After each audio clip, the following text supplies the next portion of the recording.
Welcome back to the Renegade Report. I'm Greg Kerr. Happy to have with us right now Colby Lewis, Major League pitcher for 9 seasons, and of course a BC Renegade, probably longer back than you'd like to remember. But your days as a BC Renegade, talk a little bit about what it was like to be on campus. Oh, it was great. I had a really, really fun time. I was fortunate enough to live really close. Grew up right over there by Jefferson Park. Right. So it wasn't too far. Actually did my off-season running. I would run up to the ballpark and then run back. And but overall, I felt like the campus was great. I think my sophomore year we got a little snow, and that was the first time that the campus. It was that year, huh? Yeah, that the campus has ever been shut down. Yeah. But I know now the playing surface now, the new stands, the new clubhouse, it's just it's an exceptional facility for these guys. One thing they've always done there, I mean, I look, when you shoot from above or you just look from above, that field always looks great. No, absolutely, and Harvard on the hill, so they definitely do everything kind of top notch there, especially for a junior college program. Yeah, so. well, we're going to show a shot here. Do you recognize this guy coming up right here? I'm sure we got the right one there. Yeah, that's it's probably about 30 pounds ago too. What do those 2 seasons, Renegades? What do you remember most about them? Whether it's teammates, Tim Payton, a game in particular, anything stand out? Not really. I think my first year that was my first full season back after Tommy John, and just kind of building strength and trying to get my velocity back and that kind of thing. My sophomore year, I felt like we had a great group of guys. We played really well. I felt like we just had kind of an all-star type of group of guys. And, right. But I don't know. I felt like I would go out and do all the conditioning and do all that kind of stuff. Like I remember one time we got in trouble one time and Coach P made us run 30-second pulls before a game. So, but it was great. I had a really, really fun time up there. I think we had 5 or 6, something like that, all conference guys. So it was, we had a great group of guys. What about your maturation as a pitcher there, too? Because, you ended up being a first-round pick, 38th overall. So what happened for you at BC? Because certainly, obviously, as you just mentioned, from your freshman to your sophomore, and then suddenly you're a first-round pick. What developed there for you, Colby? I think just kind of what I hit on a little bit, just the conditioning program, kind of that Coach P incorporated, and then making a lot of us get in the weight room. Of course, I think just me kind of growing into my body a little bit. And then just, I don't know, throwing the ball hard, really. Yeah. I think that's the only thing that enabled me to be a high-round pick. Is that I was when the radar gun lights up. The radar gun lit up. It's one of the things that they look at potential and they look at, when this guy matures, how, his body, he's going to grow into his body even more. So, I didn't quite pan out early.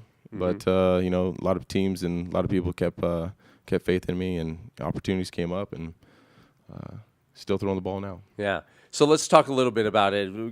Sort of hop around a little bit. But when you first get to the majors, what were there maybe some misconceptions that you had about the game? We all dream about being major leaguers, and then when you get there, maybe you find out something about the game, or I should say the business that it is, that maybe, boy, this is isn't what I was in my dream, I guess is the best way to put it. What did you learn about Major League Baseball that maybe you didn't know? I think when you get to the big leagues, it's more of you're kind of a number, it's like, what have you done for me lately? Right. So it's all about being consistent.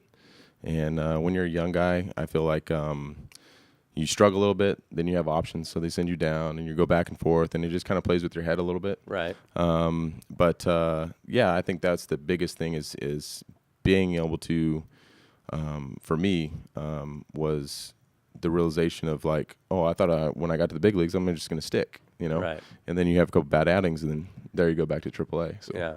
And the thing about it, too, people always talk about, especially media people, myself included, I guess, is that people always talk about baseball players, or any sport really, but, baseball players, salaries, this, that. But your shelf life could be really short. To be honest, you've had a 9-year career so far, and yet some guys, flame out in 2 or 3 years, and some guys, of course, go longer. But the shelf life of a baseball player, unpredictable. Yeah, absolutely. Like I said, like I mentioned, I think it's the biggest thing is being consistent. If you're consistent, and that's why I don't ever look at my stats throughout the year, because I don't really want to dwell on if I had a good game or where my numbers are at or who I'm matching up against. Is because I always want to just keep the same train of thought, and when I'm able to do that, then I feel like at the end of the year, you have an ERA that's good, you have the innings that you want, and you don't dwell on the smaller things or get your head caught up in the aspect of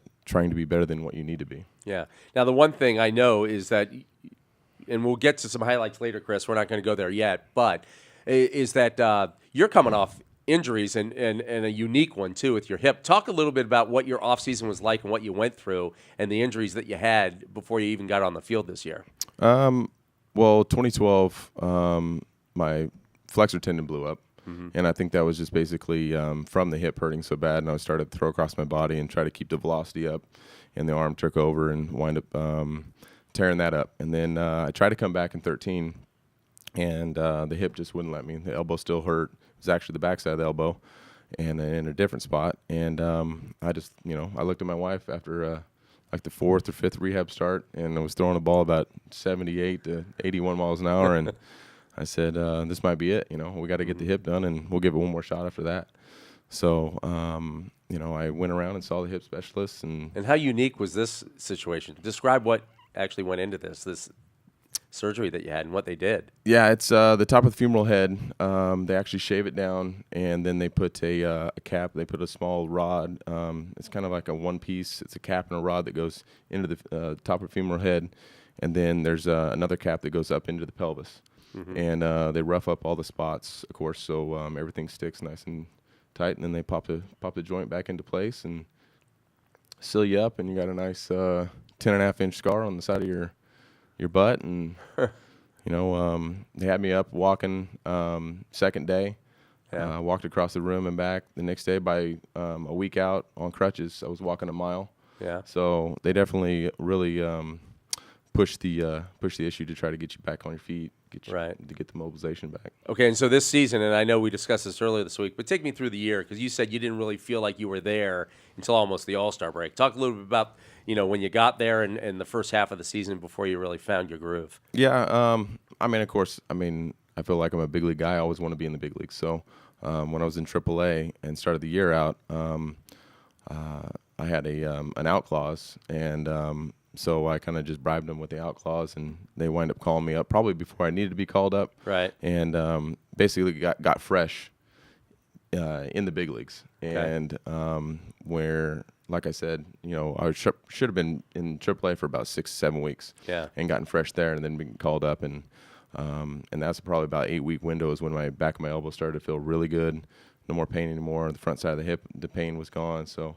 And then right around All-Star break, I felt like everything clicked, mechanics clicked, getting over the front side. Everything was down the zone, not leaving pitches up. Yeah. So it was definitely a transformation there. And we also know transportation, the hotels, and per diems are a lot better in the major leagues. Absolutely.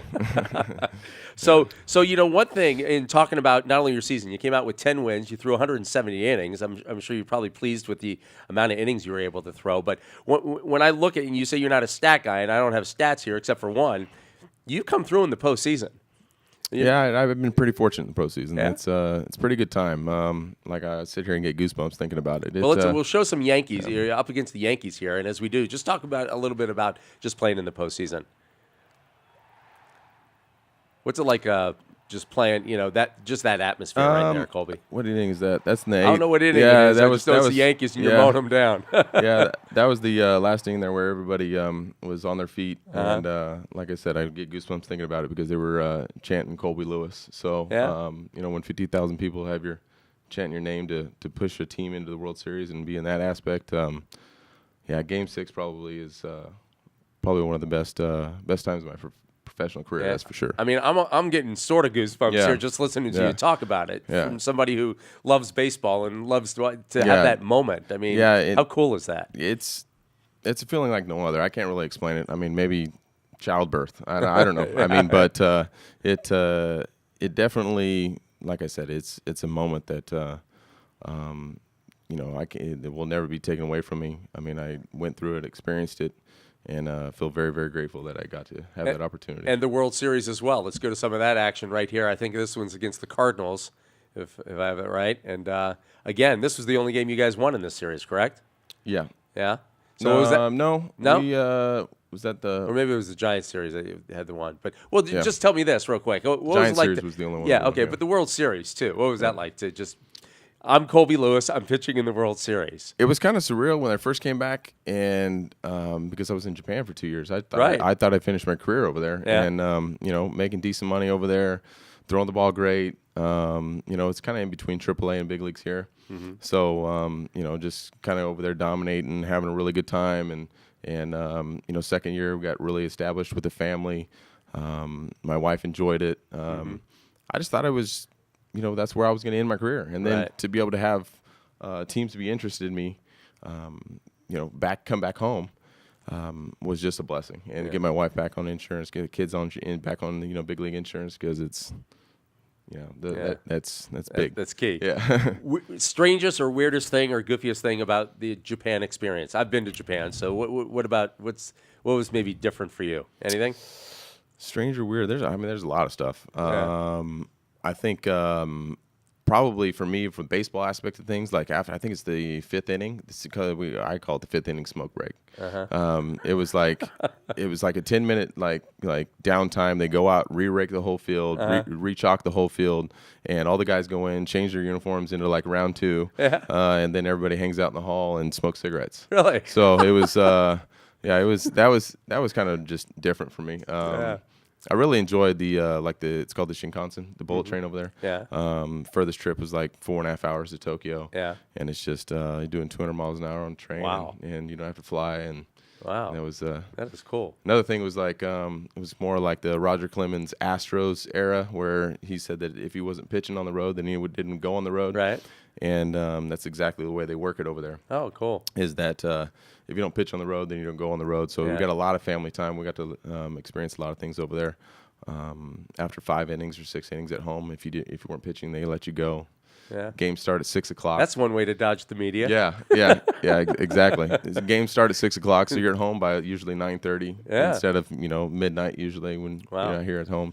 So the question is, can pitchers field their position? Let's take a look at this. Chris, roll this one right here. Colby, run this play through for me if you remember this play right here. This is tuck the glove, flip it. That's the only option you kind of have right there. Yeah. Hayward runs really well, so Yeah. That's pretty sweet, though. yeah. I could ask a dumb question like you practice that, but I mean, that's because the accuracy of getting the we ball do. in the right place of your glove and the web so it rolls Yeah. out correctly. I mean, that's, We do mess around pretty Yeah. pretty frequently on we call it Field 7 on our little mini field in spring Yeah. training. So and we mess around with trick plays and stuff like that. So we got a little over a minute to go, so let me just ask you, as you told me previously, 5 days after the World Series, you become a free agent. correct. Just tell me your situation, your thought process, what's going on with you. The Rangers have offered basically the same contract as last year. So I mean, we're just kind of sitting around. We're nothing's really come back from it. But we do have that on the plate. So like I said, I really enjoy being there. I mean, it's just like a second home. I've been there for so long. But my wife is really key on 35 now. Veteran guy, and she wants us to go to free agency, see what's out there, and hopefully we get something done pretty soon. Can't hurt to listen.